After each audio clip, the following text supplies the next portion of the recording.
India के अंदर एक रिलीजियस टूरिज्म जो है वो स्टार्ट होने वाली है। अब कहा जा रहा है कि ये बड़ी रकम इस्तेमाल हुई है, कोई 200 मिलियन डॉलर से ज़्यादा राम मंदिर के ऊपर खर्चा हुआ है। और कहा जा रहा है कि 1 लाख विजिटर्स हर रोज, 1 lakh 100,000 people will come there daily. ये ऑफिशियल एस्टिमेट्स बता रहे हैं। हिंगलाज माता का एक मंदिर है बलूचिस्तान के अंदर, उसका देखें कि अगर उसके ऊपर ही हम सही तरीके से वर्किंग कर लें, उनकी रेनोवेशन करके उनको आम जो जनता है, इंडियन जो हमारे भाई हैं, उनको आने की इजाजत दी जाए, तो बहुत सारे पाकिस्तान जो है वो इससे पैसा जो हम दूसरों के आगे हाथ फैलाते हैं, भीख मांगते हैं, तो ये अगर मंदिरों को हम सही तरीके से ओपन कर दें तो हमारा कर्जा बहुत जल्द उतर जाएगा। क्योंकि उन्हें एक चीज पता है, टेम्पल इकोनॉमी के अंदर दो चीजें खास होती हैं। पहला कि जहां जहां मंदिर होता है, ये चीज पाकिस्तान भी बहुत जल्दी समझ जाएगा। एक समझदार बंदा सरकार के अंदर बैठा, वो बहुत जल्दी समझ जाएगा कि अल्टीमेटली ये जो टेम्पल इकोनॉमी है क्या। ये डोनेशन बेस्ड इकोनॉमी है, इसमें किसी तरीके का कोई इन्वेस्टमेंट दूर दूर तक नहीं होता है। और एक बार आपने छोटी सी एक जगह दे दी और वहां पर जो हमारे हिंदू भाई बहन हैं या हम लोग जो जाते हैं, वहां पर वो पैसे की बरसात वैसे ही करते हैं। दोस्तों, अब जब इन्होंने ये देखा है ना कि भगवान श्री राम के आने से हिंदुस्तान के अंदर कितना धन बरस रहा है, तब इनको समझ में आ गया कि मंदिर टूरिज्म भी कोई चीज होती है जिससे बहुत पैसा कमाया जा सकता है। आज इनको ये अफसोस हो रहा है कि हमने मंदिर क्यों तोड़े। लेकिन ये कुछ लोगों को ही होगा जो भूखे मर रहे हैं दोस्तों, और उनको तो गधों को तो अकल ही नहीं है, क्योंकि वो जाहिल है। उनको बैठ के मौलाना जो भटकाता है वो उसी में चल पड़ते हैं। लेकिन ये हकीकत है दोस्तों, अब अरब के कंट्रीज को भी समझ में आ चुकी है। उनको समझ में आ चुका है कि मंदिर बनाओ और पैसा कमाओ। वाकई मंदिर टूरिज्म से बहुत पैसा है दोस्तों, क्योंकि हमें सोने की चिड़िया इसीलिए कहा जाता था कि हम मंदिर के अंदर दान देते थे, हम भगवान के चरणों में कुछ अर्पण करते हैं ताकि भगवान अपने आशीर्वाद से हमें नवाजते रहे। आप कमेंट्स करके बताइएगा आपके क्या विचार हैं। वीडियो को लाइक और चैनल सब्सक्राइब जरूर कीजिएगा। Thank you very much. India के अंदर एक रिलीजियस टूरिज्म जो है वो स्टार्ट होने वाली है। अब कहा जा रहा है कि ये बड़ी रकम इस्तेमाल हुई है, कोई 200 मिलियन डॉलर से ज़्यादा राम मंदिर के ऊपर खर्चा हुआ है।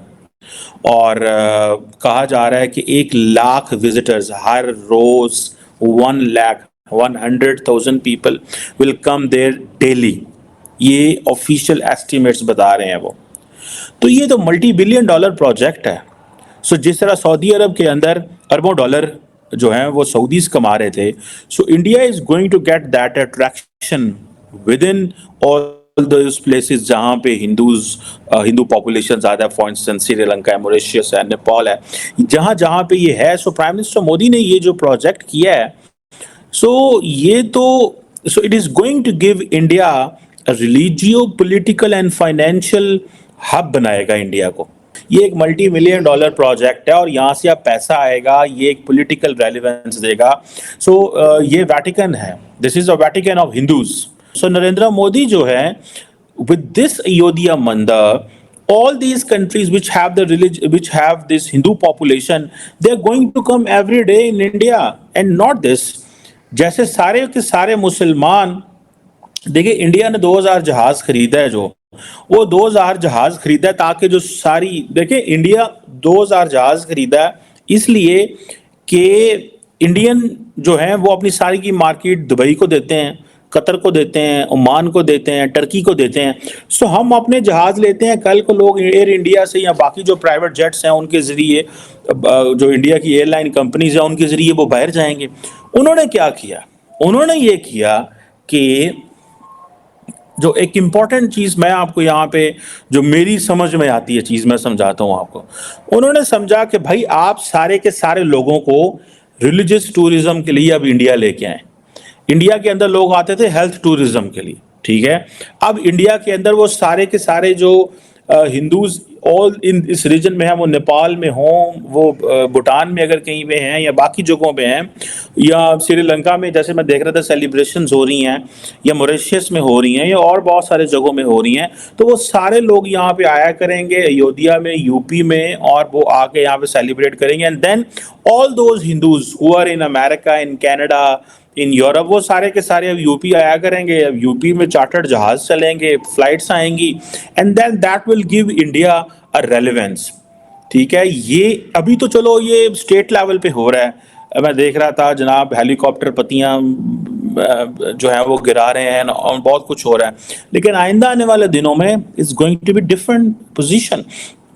अब ये जो टूरिस्ट विजिट करेंगे वो अब आप उसको अंदाजा लगा रहे हैं कि वो बड़े पैसे कमाएंगे। ठीक है, हिंगलाज माता का एक मंदिर है बलूचिस्तान के अंदर, उसका देखें कि अगर उसके ऊपर ही हम सही तरीके से वर्किंग कर लें और इंडियन को एक्सेस दे दें तो मैं समझता हूँ कि बहुत ज्यादा लोग आएंगे। मुल्तान के अंदर मुझे पता चला कि एक मंदिर है, बहुत ही तारीखी मंदिर है, उसको क्लोज कर दिया गया, बंद कर दिया गया, उसे खत्म कर दिया गया है, उसकी मैं खोज में हूँ। तो इस तरह की बहुत सारी ऐसी चीजें हैं पाकिस्तान के अंदर कि जिनके ऊपर अगर सही तरीके से वर्किंग की जाए, उनकी रेनोवेशन करके उनको आम जो जनता है, इंडियन जो हमारे भाई हैं, उनको आने की इजाजत दी जाए, तो बहुत सारे पाकिस्तान जो है वो इससे पैसा जो हम दूसरों के आगे हाथ फैलाते हैं, भीख मांगते हैं, तो ये अगर मंदिरों को हम सही तरीके से ओपन कर दें तो हमारा कर्जा बहुत जल्द उतर जाएगा। लेकिन उसके लिए पहले हमें अपनी सोच बदलने की जरूरत है और इनको ये समझना कि जी ये मैं यहाँ पर लफ्ज जब मैं इस्तेमाल करता हूँ कि ये दूसरे दर्जे के शहरी पाकिस्तान के अंदर जो हिंदू हमारे भाई उनको समझा जाता है। हमारे जो सिंध का इलाका है या जनूबी पंजाब के इलाके में जिस तरीके का सलूक होता है, तो वो बहुत ही एक तकलीफ दह बात है मेरे लिए एज ए पाकिस्तानी। अगर आप सऊदी अरेबिया से लेकर पूरे अरब वर्ल्ड का नाम बता सकते हैं तो वहां पर अब मंदिर हम बनवा रहे हैं या वो बनवा रहे हैं, वो भी इसलिए नहीं कि उन्हें कोई हिंदू धर्म से बहुत ज्यादा एकदम से प्यार हो गया है, बल्कि इसलिए क्योंकि उनकी इकोनॉमी डूब रही है। पैसे उनके पास आगे अगले 20-30 साल में उनको पता है ऑयल की जो इकोनॉमी है वो खत्म हो जाएगी, तो उनको अब भरोसा है टेम्पल इकोनॉमी पे, क्योंकि उन्हें एक चीज पता है टेम्पल इकोनॉमी के अंदर दो चीजें खास होती हैं। पहला कि जहां जहां मंदिर होता है, ये चीज पाकिस्तान भी बहुत जल्दी समझ जाएगा। एक समझदार बंदा सरकार के अंदर बैठा वो बहुत जल्दी समझ जाएगा कि अल्टीमेटली ये जो टेम्पल इकोनॉमी है ये है क्या। ये डोनेशन बेस्ड इकोनॉमी है, इसमें किसी तरीके का कोई इन्वेस्टमेंट दूर दूर तक नहीं होता है। और एक बार आपने छोटी सी एक जगह दे दी और वहां पर जो हमारे हिंदू भाई बहन हैं या हम लोग जो जाते हैं वहां पर वो पैसे की बरसात वैसे ही कर देते हैं। ये चीज अब दुनिया को दोबारा समझ में आ रही है कि भारत को सोने की चिड़िया इसलिए नहीं कहा जाता था कि हमारे यहाँ सोना बहुत ज्यादा था या हमारे यहाँ सोना मंदिर में रखा हुआ था, बल्कि सोने की चिड़िया इसलिए कहा जाता था क्योंकि एक तरफ हिंदू कम्युनिटी जो है वो खुद गोल्ड के डोनेशन को बहुत ज्यादा अच्छा मानती है। हमारे यहाँ सोने का दान सबसे ज्यादा अच्छा दान माना जाता है, सोने और चांदी का दान। और जहां पर भी हम माथा टेकेंगे वहां सोने और चांदी, कोशिश करेंगे लाइफ में एक बार गोल्ड डोनेट करें किसी ना किसी मंदिर के अंदर और सब चीजें। दोस्तों अभी तो इनके पछताने के दिन शुरू हुए हैं, अभी देखते जाइएगा धीरे धीरे क्या क्या इनके साथ होने वाला है, क्योंकि इन्होंने हमारे मंदिर तोड़े हैं, हमारे भगवानों को नुकसान पहुंचाया, हमारे को ठेस पहुंचाई है। आने वाले दिनों के अंदर इनके साथ कुछ भी अच्छा नहीं होने वाला है। वैसे भी इनकी मस्जिदों में आप देख ही रहे हैं, आए दिन बम फटते रहते हैं, लोग मरते रहते हैं। ये सब एक श्राप है दोस्तों, और ये श्राप सारी जिंदगी रहेगा पाकिस्तान के साथ जब तक ये सारे मंदिर दोबारा बना नहीं देंगे या ये तबाह नहीं हो जाएंगे, और ये तबाह होने के कगार पर पहुंच चुके हैं। आप जरूर बताइएगा आपका क्या विचार है इस बारे में। वीडियो को लाइक और चैनल को सब्सक्राइब जरूर कीजिएगा। Thank you very much.